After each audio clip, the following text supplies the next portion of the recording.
Hello everyone, how are you all? In the previous tutorial, we saw how to install Superset on a Windows machine using WSL with the Ubuntu 20.04 distro and without using Docker. Today, we will see how to solve a common issue with Superset where, once WSL is shut down, Superset no longer runs. To do this, we need to go to our blog post. In the previous tutorial, I mentioned this part of my blog where there's a note that we would discuss later. Basically, this section already mentions the problem we are going to solve today, and its solution is also provided in my blog post. So let's demonstrate the problem. First, I'm going to stop our server by pressing Ctrl+C and clear the terminal screen.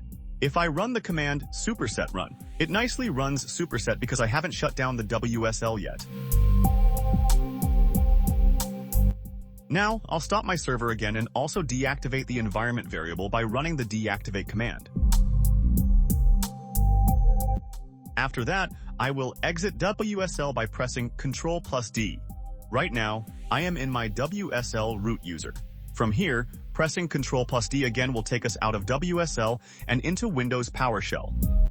Now, if you run the command WSL-LV, you will see that our WSL distro, where Superset is located, is still in the running state.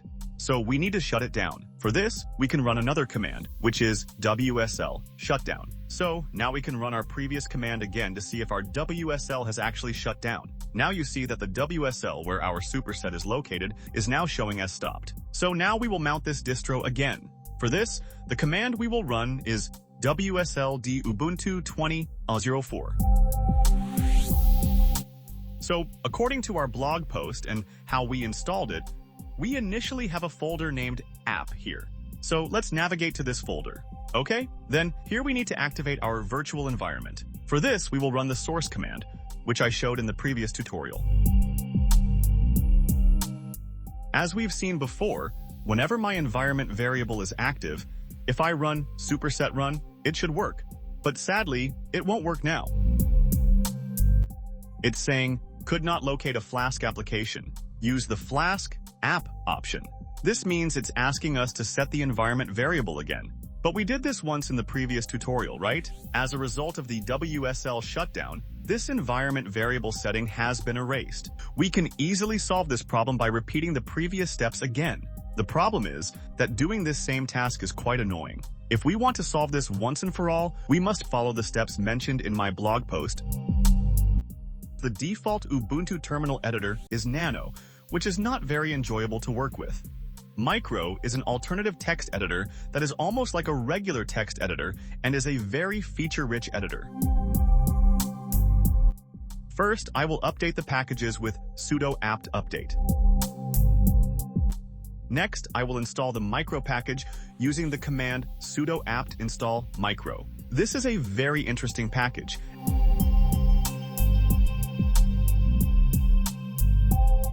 Now, we need to locate the activation script. Our activation script is in the env directory. I'm showing you how to locate the activation script using the Windows Explorer file browser.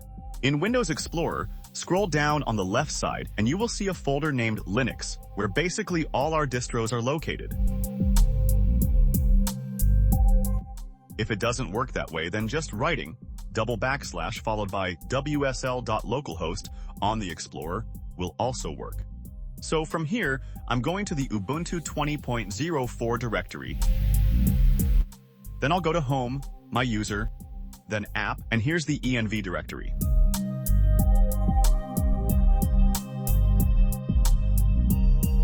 If you look at my blog post, the activate script should be in the bin directory. And you can see this is our activation script. I can edit this with sudo nano if I want, or if you have installed the micro package with me, then I can say micro env/bin activate. This means I want to edit the activate file with micro. Look, it has opened this editor for us. Now I can scroll, select, and do anything like a regular text editor because this micro package allows us to use all these features. Now we need to set these two variables again in the activate file. For this, I am generating the secret key again. Copy the secret key. Now I am running my previous command again, micro nv bin activate. To edit the activate script with micro, I will scroll down to the very bottom. I will write a comment with a hash.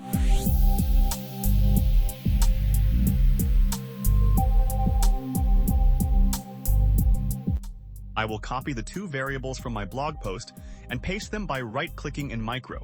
We need to put our secret key in the secret key variable.